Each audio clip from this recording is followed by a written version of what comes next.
Hey guys, I am Philippa Channer of Channer Consulting. Welcome to my channel. I am so excited to bring you our very first podcast interview. And today I am bringing to you a guest who is an expert in helping her clients develop their authentic voice when communicating with their audience, as well as using that authenticity to create a lead magnet that really connects with their audience and draws out valuable information that they can use to make a good connection. And so, as you know, with my channel here, I do a lot with marketing plans and marketing strategy. And I felt like this is a good point to bring to you guys about really developing some solid content and including different ways to really connect with people. And so this is a great resource to consider for adding to your own marketing plans and marketing strategies for your small businesses. So if you've ever considered developing a lead magnet and just don't know where to start, this is going to be a great episode to listen to. You're going to get some good knowledge and some unique ways to connect with your audience through a lead magnet. So I hope you enjoy. Thanks for watching.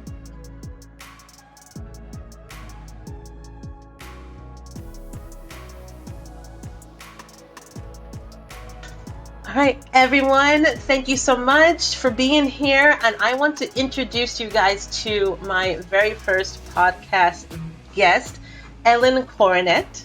She is a social scientist, creativity facilitator, and a marketing methodologist with decades of corporate experience designing surveys, quizzes, and assessments that bypass habitual thinking.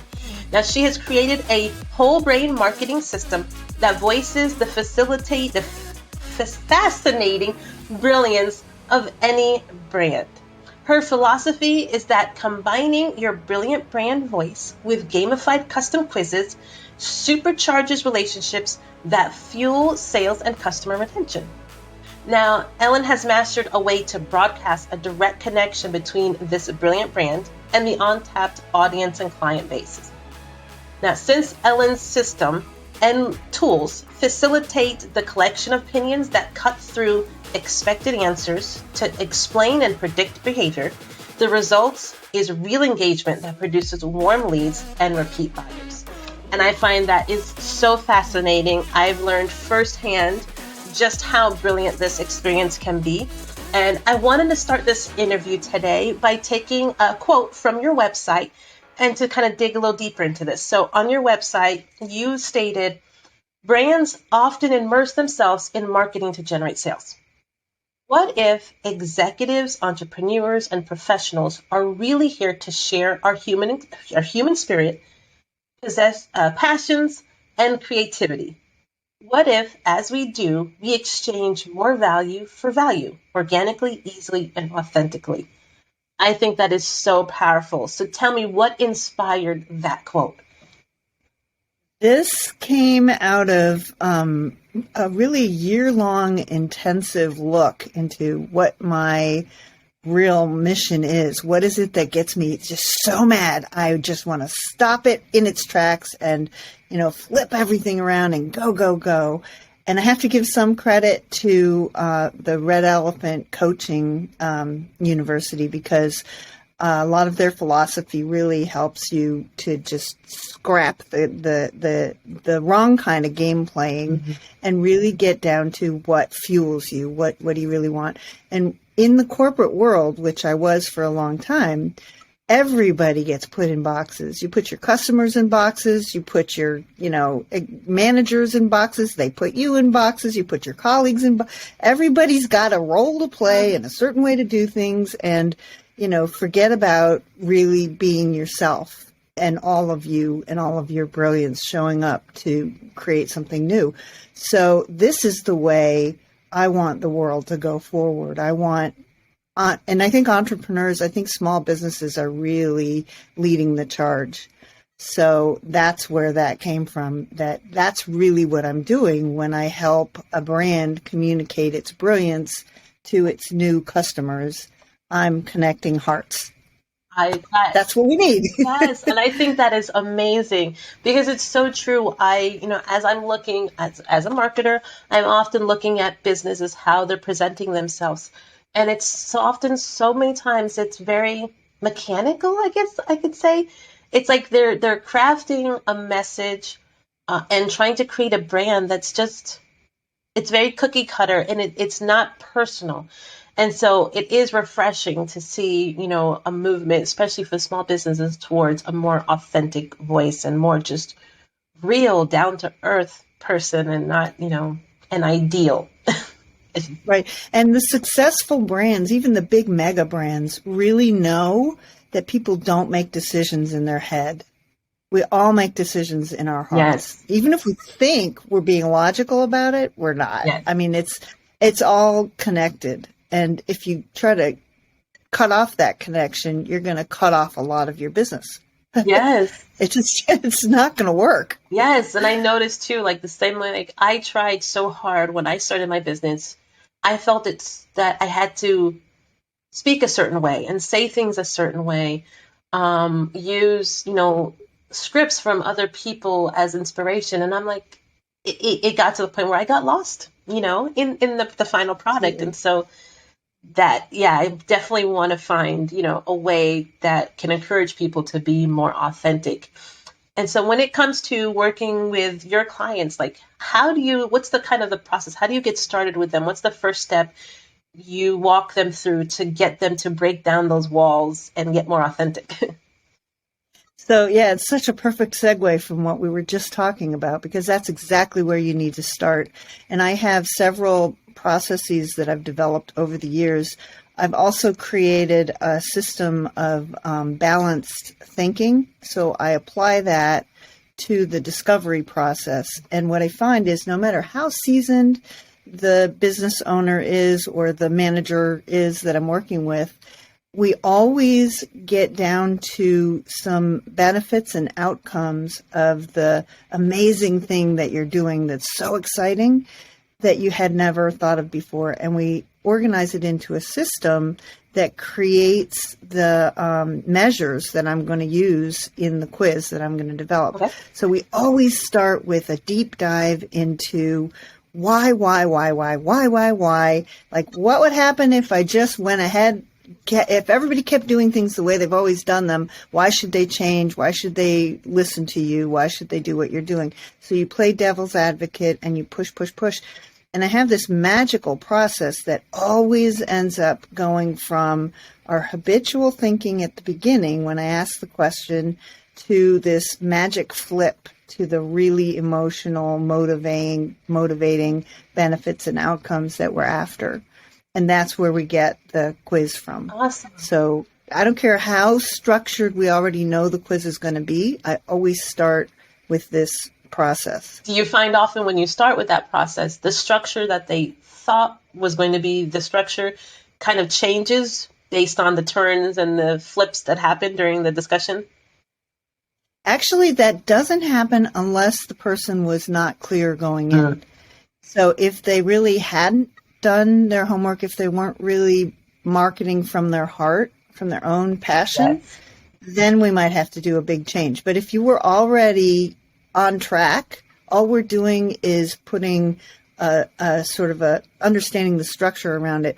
The second part of the process is the creation of a bubble map, which I think I did with you. And the bubble map is also really amazing because you start putting these, the answers to the first exercise into the bubble map. And all of a sudden it's like, well, that's exactly what I've been doing. I just didn't realize I was saying it that way. I wasn't saying it that way.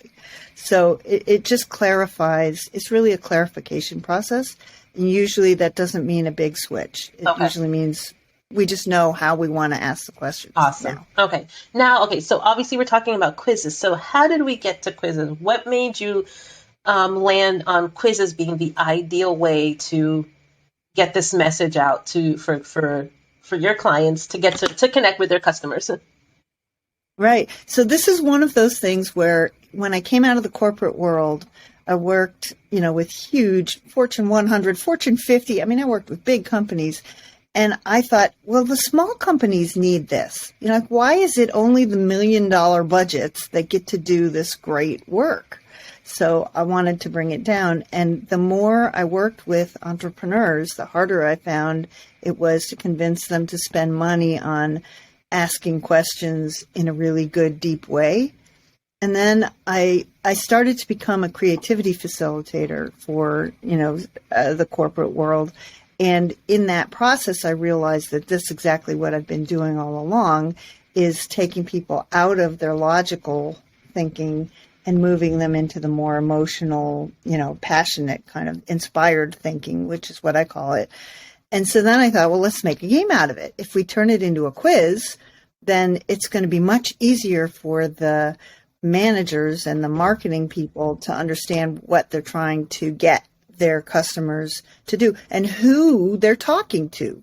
I mean, you really need to get clear on who you're talking to, and what better way to do that than to ask a bunch of fun questions and give them some insight. So I developed that on my own, and then I discovered there are other organizations that are already doing this. So it was one of those, like, I got the download at the same time that, a bunch of other people did. Perfect. Now, how does one, once we go through this process and we develop a solid quiz that resonates with the company, the brand, and is asking the right questions, what then? Like, what should a customer do with that quiz? Where should they put it? How should they get people to know about it? Yes, and that is probably the biggest sort of roadblock that a lot of my clients have. So there's several different ways you can use quizzes or assessments, which is really like the big brother to a quiz. Yeah. So an assessment would be like a Myers-Briggs, personality typing, or a lot of people like, Enneagram, and there's so many. There's the DISC method, there's bank, there's tons of them. And basically, at being a social scientist who has been in the applied business world, for so many decades, I already know how to create those algorithms. So that's one way to use these tools, is to actually create a paid assessment. Okay. So that's kind of on the other end of the lead magnet quiz. So if you're doing a lead magnet quiz, what you're going to want to do is blast it through your email marketing, through your website. You want pop-ups. You want, how much of a whatever are you? Come on, find out. I'm going to give you something really exciting at the end. And you can attach your free PDFs and all that stuff at the end of the quiz. So you're actually pulling in people who are really interested in what you're talking about. And that shortens the time to buying, basically. Yeah. So it's part of the funnel process. So like any good funnel freebie, you need to get, social media marketing behind you. You need all the things that you do so well, yes. Or that you know how to explain people what they need. And that's where somebody like you would come in after I've designed the quiz, to really handhold and get people to move in the direction of their audience. Okay. Because if it just sits on your website or in a single Facebook ad, it's not going to do anything. Yeah.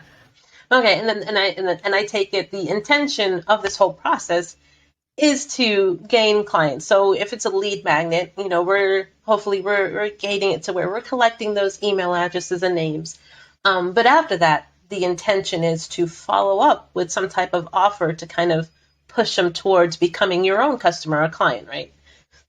Yes, exactly. Yes. And I got caught up in, when you asked me the question, I immediately started thinking, well, there's a whole spectrum of things you can do. So for lead magnet, yes, it's an opt-in. You definitely want to pull the names in and give them some insight, and maybe a freebie on the other end, a call to action that really moves them into your funnel. And then you want to nurture that with emails and calls or whatever you're doing. But if you were going further down the spectrum, you can actually make a paid assessment that is very brand specific, part of a program that you're offering, and charge for it. So because you're giving a real, it's basically coaching. Yeah. And then you give them, how do you deal with these results? What do we do with this as we go forward? So for instance, I have a lead magnet quiz that you helped me create for marketing plan development, helping, people understand, specifically business owners understand currently, are they in the position to where they need to develop a solid marketing plan? And hopefully everybody leads down that path of, yes, they need a marketing plan. And so I could either push my services, hey, schedule a consultation with me. Let's work together. I'll help you develop it. Or I could decide to push it towards a paid course. So like, you don't want to work one-on-one. You want to kind of do it yourself. Well, here's a course I created. It's $297, whatever. And they could sign up for that. Exactly. Yeah. Yeah. Good job. Yes. Okay. Yes. And you do that over time, right? So the very first interaction usually doesn't result in a purchase. Yes. But you've got a much more intimate touch. That we call those touches, right? You need like at least 7 touches, yes, yeah, before somebody's going to start to buy something. I mean, some people will jump faster, but that's kind of on average. So that first touch now becomes a really interesting conversation. Yeah. It's not just one way.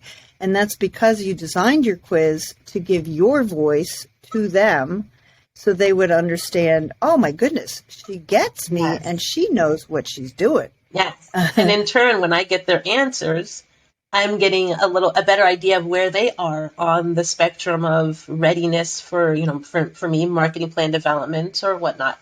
And so it's kind of like a two-way conversation. They're hearing my voice, seeing my brand, my personality, and I'm getting the answers I really need to make the follow-up conversation more meaningful. And that is one of the biggest pitfalls when people try to create quizzes on their own. They ask multiple choice questions, mm-hmm, and they don't put their voice in it. They think they are, but they're really not. It's not a two-way conversation. Yes. And that's what you've bypassed by doing it right. Awesome. And so my last question is, how does one know when it's time for them to develop a quiz like this? As a brand, if I'm sitting there, what's kind of a trigger to say, I need a little bit more, and a quiz is right for me?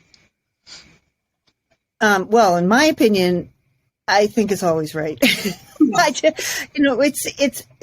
called gamification. We are taking something really dry and boring and difficult and making it fun. Yeah. So when is that not a good idea? That's very true.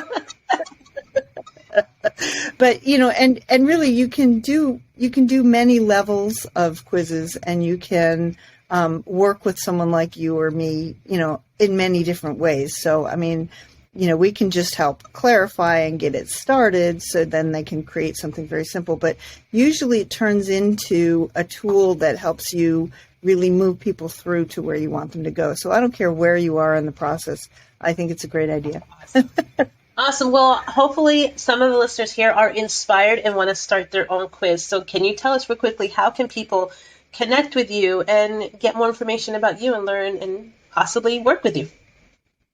The easiest way is to just go right onto my website, and there's all kinds of places where you can try quizzes, and you can set up a free chat with me, and there's lots of things on there to do. So that's simply lnkcreative.com. Perfect. Awesome. Well, great. I will be sure to put that in the chat as well, or in the comments below, so people, in the description. I'll put it in the description below so people can access that. And I really appreciate it. Now, is there anything you want our listeners to know that we didn't get to talk about that you feel like is a really important point about just the quiz development, the process, the brand voice? I would say don't take anything out of the box. Always put your stamp on it. Just always start with why you're doing what you're doing, and that's what you want to talk to people with. Awesome. Great. Well, I thank you so much for your time. I look forward to just working with you again in the future, and I appreciate it and your knowledge and wisdom. Thank you. This was a lot of fun. All right, there you have it, guys. That's our interview with Ellen Koronet. Really appreciate your knowledge, your wisdom, and your insights. Thank you guys so much for listening to this show. Really appreciate it. Hope you got some good knowledge and wisdom from it that will help your small business grow. As always, please do like, subscribe, share this content. Your support really helps this channel get out there, get people to find us, and for people to know about us. So please, again, have a great day, and we appreciate you, and thanks for listening. Bye.